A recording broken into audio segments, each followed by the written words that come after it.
आणि चालू वर्षी जो निधी मिळणार आहे लोकशाहीर अण्णाभाऊ साठे दलित वस्ती सुधार योजनेअंतर्गत, तो निधी सुद्धा अशाच पद्धतीनं बेकायदेशीररित्या दलित वस्ती सोडून बाहेर वापरण्यात येऊ नये अशा पद्धतीचे आदेश शासन स्तरावरून निघावेत अशा पद्धतीची मागणी आपण पडळकर साहेबांच्याकडे पण केलेली आहे.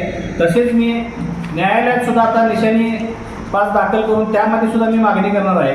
सांगली, मिरज आणि कुपवाड महानगरपालिकेत दलित वस्त्यांच्या विकासासाठी असलेल्या लोकशाहीर अण्णाभाऊ साठे नागरी योजनेतील सुमारे 10 कोटी रुपयांचा निधी उद्दिष्टापासून दूर वळवून अन्यत्र खर्च करण्यात आल्याचा गंभीर आरोप स्वाभिमानी आंबेडकरी संघटनेचे संस्थापक अध्यक्ष डॉक्टर महेश कुमार कांबळे यांनी केला आहे.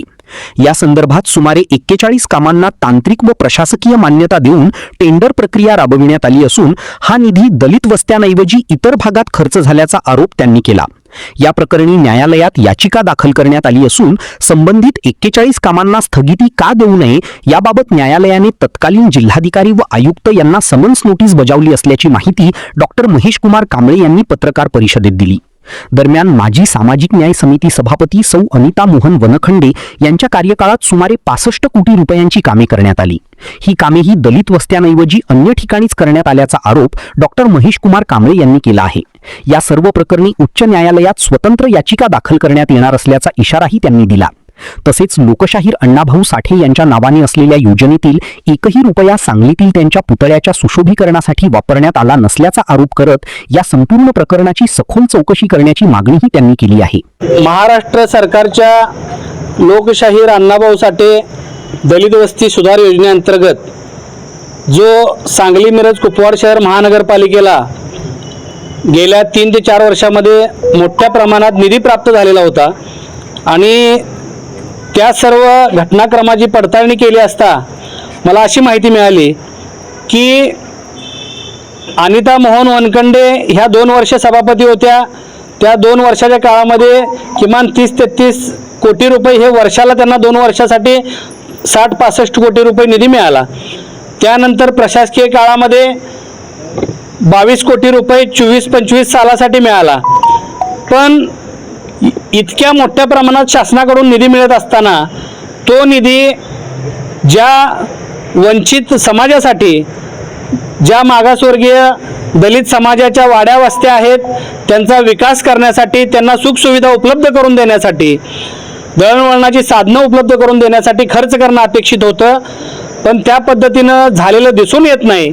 आणि सांगलीचे दिवाणी न्यायाधीश वरिष्ठ स्तर सन्माननीय यांच्या न्यायालयामध्ये या सर्व घटनाक्रमाचा मी एक याचिका दाखल केलेली होती.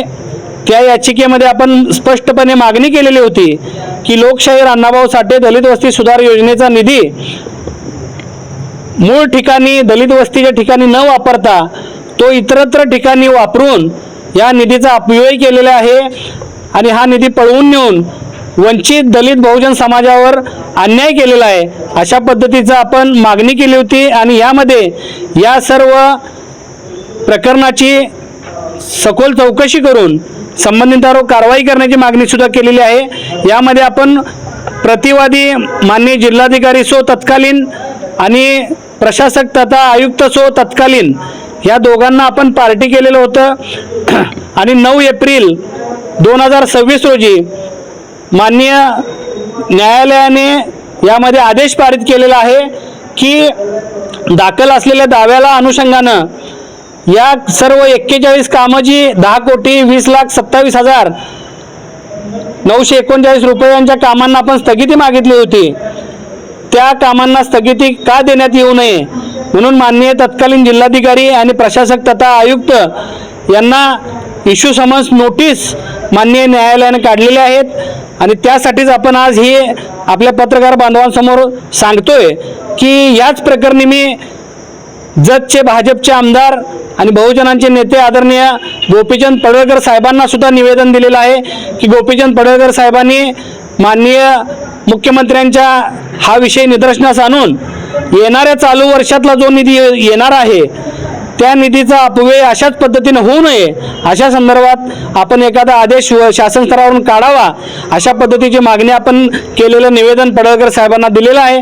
तसेच मला सांगायला दुर्दैव वाटतं, ज्या लोकशाहीर अण्णाभाऊ साठेंच्या नावानं हा निधी दिला जातो, पण आज सांगलीमध्ये ज्या ठिकाणी लोकशाहीर अण्णाभाऊ साठेंचा पुतळा आहे त्या पुतळ्याला या 3-4 वर्षामध्ये 1ही रुपया या महापालिकेच्या ह्या मागासवर्गीय विभागानं किंवा सभापतींनी खर्च केला नाही. ही बाब खरं तर निषेधार्ह आहे की ज्या महामानवाच्या नावानं निधी येतो त्यांनाच तुम्ही उपेक्षित ठेवता, त्यांच्या समाजाला उपेक्षित ठेवता. ह्या गोष्टी योग्य नाहीत. आणि आपण 24-25 सालाच्या निधीसाठी सांगलीच्या न्यायालयामध्ये दावा दाखल केला होता, पण आता अनिता मोहन वनखंडे ह्या 2 वर्ष सभापती होत्या सलग, त्या काळामध्ये सुद्धा अशाच पद्धतीची काही कामं झालेली आहेत का ह्याची चौकशी करून कडक कारवाई करण्यासंदर्भात आपण माननीय उच्च न्यायालयामध्ये येणाऱ्या 8 दिवसामध्ये याचिका दाखल करणार आहोत, अशा पद्धतीची मी माहिती देतो.